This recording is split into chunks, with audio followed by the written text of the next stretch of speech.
സ്നേഹിതരെ, 51-ാമത്തെ സങ്കീർത്തനം അതിൻ്റെ 10-ാം വാക്യത്തിൽ നാം ഇപ്രകാരം വായിക്കുന്നു: ദൈവമേ, നിർമ്മലമായ ഒരു ഹൃദയം എന്നിൽ സൃഷ്ടിക്കണമേ.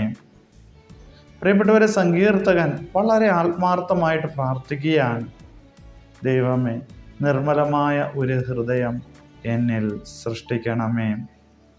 അചഞ്ചലമായ ഒരു നവചൈതന്യം എന്നിൽ നിക്ഷേപിക്കണമേ. വീണ്ടും ഏറ്റവും പ്രധാനപ്പെട്ട ഒരു പ്രാർത്ഥനയിലേക്ക് വരികയാണ്.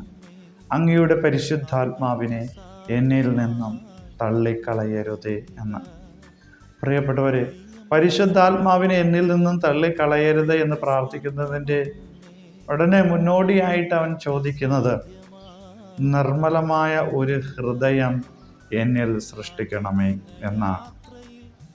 കാരണം പൗലോസ് അപ്പോസ്തലൻ തന്നെ ഇപ്രകാരം പറയുന്നു: നിങ്ങൾക്കറിഞ്ഞുകൂടെ നിങ്ങളുടെ ഹൃദയം പരിശുദ്ധാത്മാവിൻ്റെ ആലയമാണ് എന്ന്.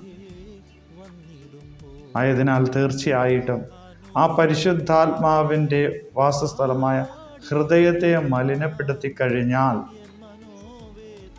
പരിശുദ്ധാത്മാവ് നിന്നിൽ ഇല്ലാതെ പോകും എന്നുള്ളതാണ്. അതുപോലെ തന്നെ വിശുദ്ധ മത്തായിയുടെ സുവിശേഷം 5-ാം അധ്യായം അതിൻ്റെ 28-ാം വാക്യത്തിൽ നാം ഇപ്രകാരം വായിക്കുന്നു: ആസക്തിയോടെ ഒരു വ്യക്തിയെ നോക്കുകയാണെങ്കിൽ, സ്ത്രീയെ നോക്കുകയാണെങ്കിൽ എന്ന് സുവിശേഷത്തിൽ പറയുന്നുണ്ട്, അവൻ ഹൃദയത്തിൽ പാപം ചെയ്തു എന്ന്. കാരണം ഒരുവൻ്റെ ഉള്ളിൽ നിന്നാണ് പാപം പുറത്തേക്ക് കടന്നു വരുന്നത്. സഹോദരനോട് കോപിച്ചാൽ നീ ശിക്ഷയ്ക്ക് വിധേയനാകും എന്ന്. ആയതിനാൽ ഒരുവൻ്റെ ഉള്ളിൽ നിന്നും വരുന്ന നന്മയെ നന്മയായും തിന്മയെ തിന്മയായി കണ്ടുകൊണ്ട് ശിക്ഷാവിധിക്കും കാരണമായി മാറുമെന്ന് യേശുനാഥൻ നമ്മളെ പഠിപ്പിക്കുന്നുണ്ട്.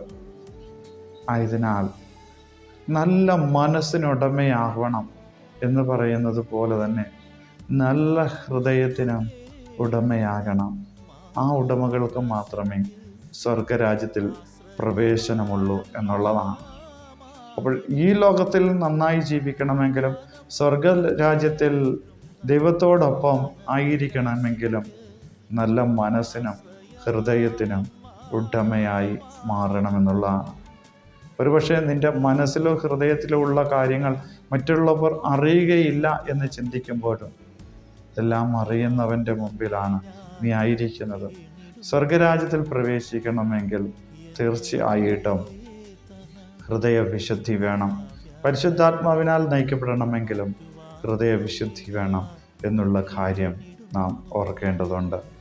ദൈവം നിങ്ങളെല്ലാവരെയും സമൃദ്ധമായി അനുഗ്രഹിക്കട്ടെ.